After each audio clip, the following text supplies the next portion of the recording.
Bagaimana upaya promosi yang dilakukan oleh Dinas Kebudayaan dan Pariwisata Kota Semarang untuk mengenalkan Semarang sebagai kota sejarah? Jadi di Kota Semarang ini kita terus-menerus melakukan promosi mengenai khususnya destinasi pariwisata Kota Semarang, termasuk di dalamnya adalah ada Kota Lama yang tadi kami sampaikan di awal, juga termasuk di dalamnya adalah sejarah Kota Semarang.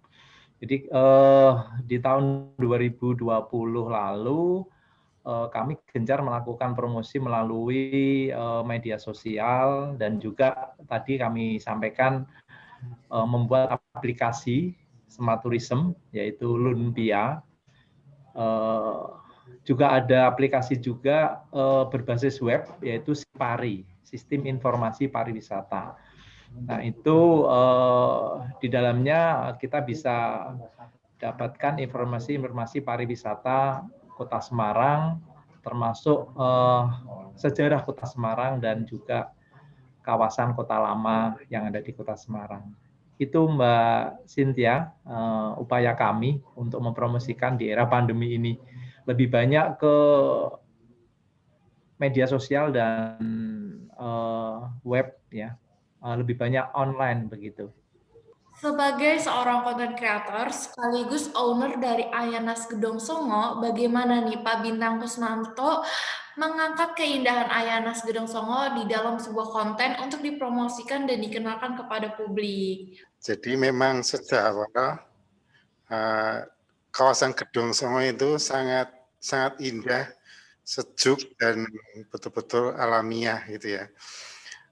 Sehingga waktu itu tantangannya adalah bagaimana di situ ada alam yang indah dan di situ ada pesona legenda yaitu Candi Gedong Songo. Untuk itu saya berpikir tentunya dengan studi banding akhirnya membuat konsep di mana menyatu dengan alam, tidak merusaknya sama sekali, kita hanya membuat alam ini menjadi cantik, enak dikunjungi, dan kekinian. Jadi kita melengkapi Candi Gedong Songo, untuk itu kita menyewa tanah di sebelahnya persis supaya magnetnya itu jadi besar. Jadi akhirnya kita kerjasama dengan pihak Gedong Songo untuk saling berkunjung sehingga kita menerapkan tiket bersama, yang ke Ayanas bisa Gedong Songo, yang ke Gedong Songo bisa ke Ayanas. Jadi tantangannya waktu itu berat, akhirnya kita mendapatkan inspirasi dan akhirnya pas lalu kita eksekusi dan alhamdulillah ternyata bisa viral waktu itu ya.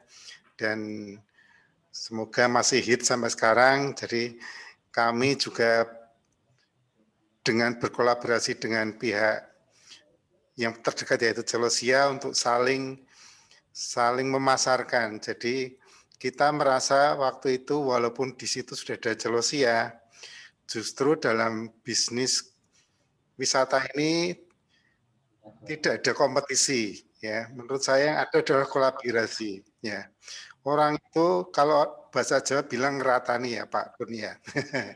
Jadi jauh-jauh dari Semarang ke Gedong Songo, ya jangan saya dapat satu. Mumpung dekatnya ada Celosia, ada Semilir, ada lainnya, sehingga orang sudah bisa menentukan rute. Sehari ini saya pagi ke sini, siang ke sini, sorenya ke sini.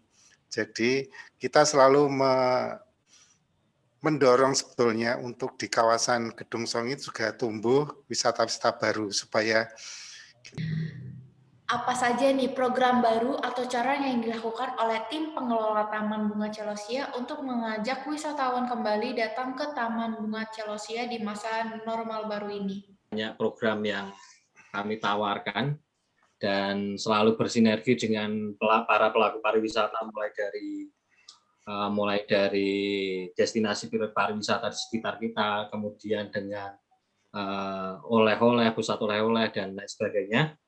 Dan khusus untuk Celosia ini banyak sekali program yang kami berikan kepada para pengunjung Taman Bunga Celosia, apalagi saat ini di bulan Maret dan April ini ada promo Celosia istimewa. Nah, Yang pertama, kami mengusung konsep taman dengan hamparan bunga yang sangat luas.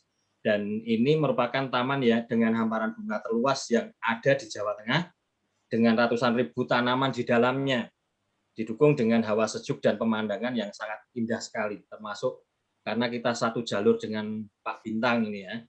Jadi hawanya tetap sejuk gitu. Terus kemudian Taman Bunga Selosia selalu update spot-spot fotonya agar pengunjung tidak merasa bosan dan selalu ingin kembali ke Taman Bunga Selosia.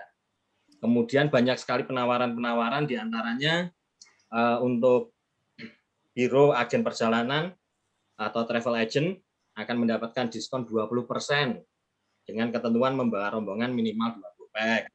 Kemudian diskon 50% untuk tiket masuk lorong tanpa batas yang harusnya 20.000 jadi 10.000 karena kita juga ada lorong tanpa batas.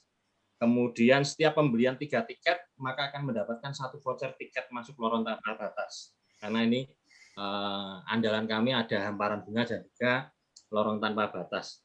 Dan tentunya kita selalu bersinergi, sekali lagi selalu bersinergi, selalu bekerja sama di antara kita ini tidak ada kompetisi.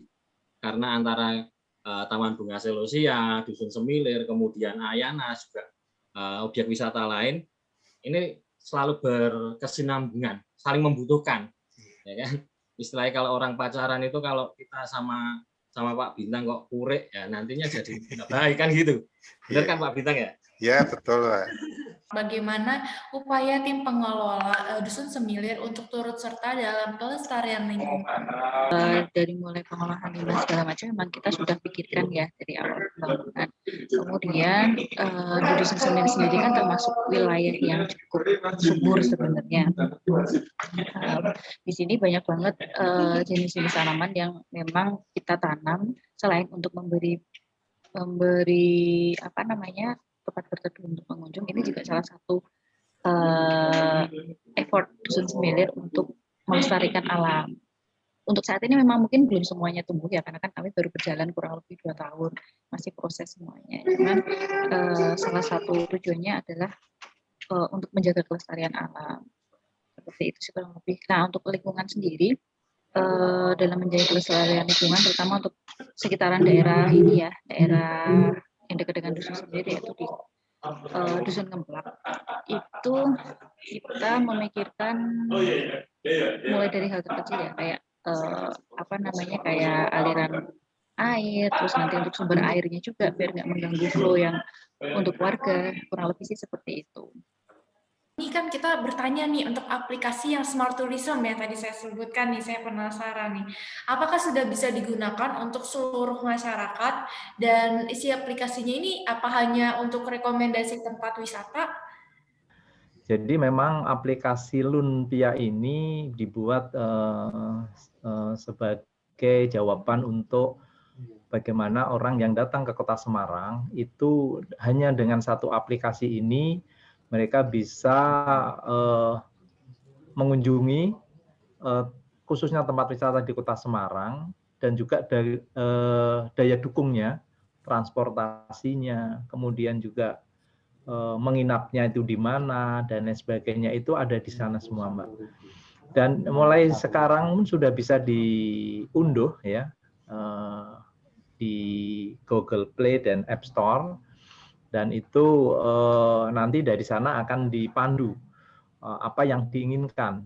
Jadi katakan kalau Mbak Cynthia ini datang ke Semarang, kemudian langsung mengunggah aplikasi ini, setelah dibuka aplikasi Mbak Cynthia mau apapun di Kota Semarang, mau naik apa, kemudian mau kuliner di mana, kemengin objek wisata mana yang mau dikunjungi, itu ada semua dan akan dipandu dari aplikasi ini.